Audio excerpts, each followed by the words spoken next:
आज या ठिकाणी महाविकास आघाडीच्या माध्यमातून काल परवा जे सोलापुरात घटना घडली त्याच्या विरोधात आज आम्ही मूक आंदोलन शांततेत लोकशाही पद्धतीने आम्ही आज केलं. जो निरागस जीव गेला त्याच्या समर्थनात त्याच्या कुटुंबियाच्या सोबत आम्ही आहोत.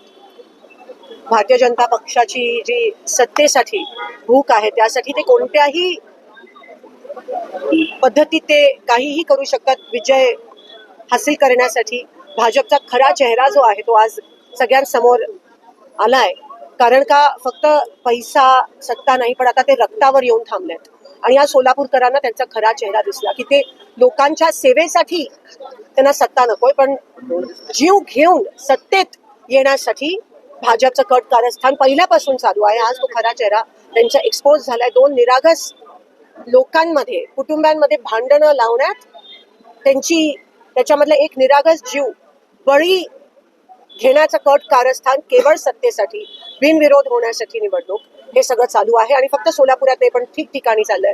लोकशाही संविधानाची वारंवार अपमान होतोय. मग ते फॉर्म घेण्याच्या एबी फॉर्मचा विषय असेल, विड्रॉयलचा विषय असेल, आज भाजप कोणत्याही स्तराला जाऊ शकतं निवडणूक लढण्यासाठी हे साबित झालंय. आणि त्या सगळ्या प्रशासन आणि शासनाच्या विरोधात त्यांचं जे कट कारस्थान चालू आहे त्याच्या विरोधात आज आम्ही मूक मोर्चा इथे या ठिकाणी घेतला. ह्याच्यानंतर पण आमची लोकशाही टिकवण्यासाठी, संविधान टिकवण्यासाठी आणि जनसेवा करण्यासाठी आमची जी लढाई आहे या राक्षसी भाजपाच्या विरोधात ती आम्ही चालू ठेवणार.